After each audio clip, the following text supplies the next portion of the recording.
You've seen them, right? These big, important-looking documents called white papers. They can launch a world-changing technology, or they can be a masterclass in deception, designed to part you from your money. So today, we're going to learn how to tell the difference. So here's the thing about a white paper. It's supposed to be a blueprint for the future, right? An authoritative, fact-based guide. But the reality is, many are just clever marketing wrapped in a convincing disguise. And here's the real challenge. From the outside, the genuine breakthrough and the total scam look exactly the same. And this is really where our work begins. Reading a white paper isn't just about understanding the words on the page. It's about decoding the intent behind them. You have to treat it like an investigation. You've got to ask yourself, what do they really want me to think? Or, more importantly, do after I finish reading this? Which, brings us to the big question. What is a white paper really for? Is it there to genuinely explain a complex idea, or is it just a super sophisticated sales pitch dressed up to look like a research paper? Well, the truth is, it can be both. Think of it like a spectrum. On one end, you have documents that are purely about educating, like the original Bitcoin white paper. That was all about solving a technical problem, plain and simple. But on the other end, you have these aggressive marketing tools designed for one thing, to build hype and get investment. Most white papers, they fall somewhere in the middle, and our job is to figure out exactly where. To do that, we first need to understand the basic anatomy of a white paper. Let's think of it like the blueprint of a building we're investigating.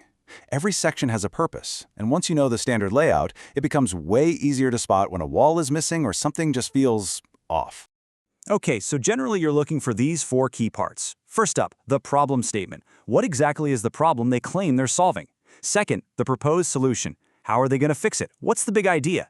Third, the roadmap. What are the actual steps to get from here to there? And finally, the team. Who are the people that are going to make all this happen?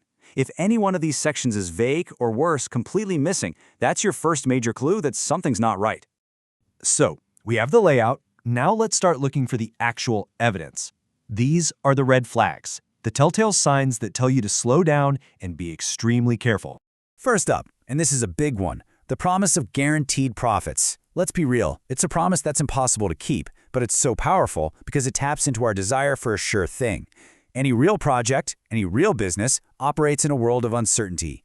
Anyone guaranteeing you a return isn't selling a real investment, they're selling you a fantasy.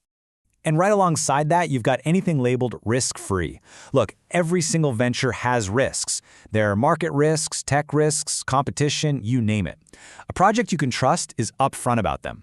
So if you can't find a section on risks, it's not because there aren't any. It's because they're hoping you won't think to look for them.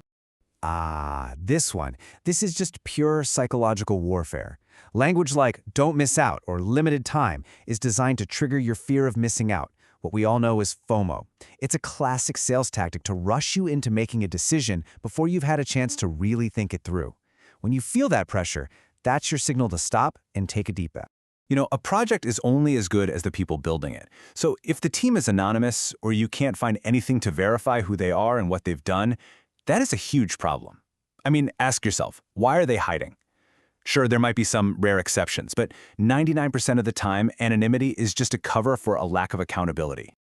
So let's just recap the big warning signs. We've got those unrealistic promises, the super aggressive sales language, big claims with no data to back them up, and of course, a total lack of risk disclosure. These aren't just little mistakes. These are giant flashing sirens telling you this document needs a much, much closer look.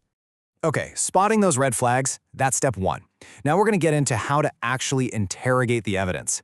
This is where we go from being just a reader to being an active investigator, questioning everything that's hiding in plain sight. First on the list, jargon. You see these ridiculously complex sentences, right? They're often just a smokescreen. They're designed to make a simple or even a weak idea sound incredibly revolutionary.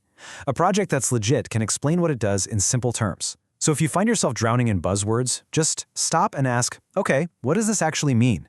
If you can't translate it, it probably doesn't mean anything. Next, you've got to hunt for the hidden assumptions.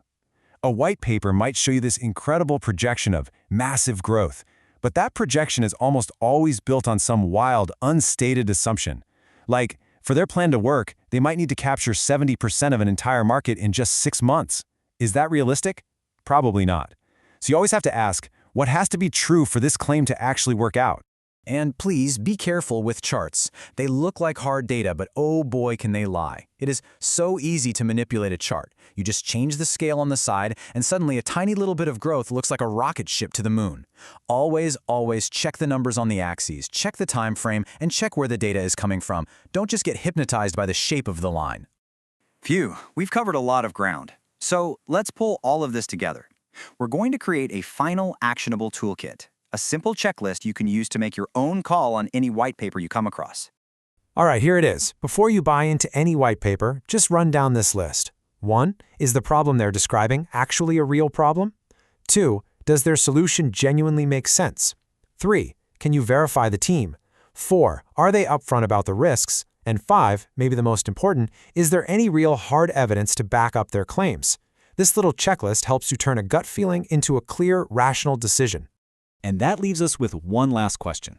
It's the most powerful one of all, and it cuts through all the noise. Before you trust the fancy words, the complicated charts, or the revolutionary claims, just pause for a second and ask yourself this: who benefits if I believe this? That one question, more than anything else, is your ultimate shield against being misled.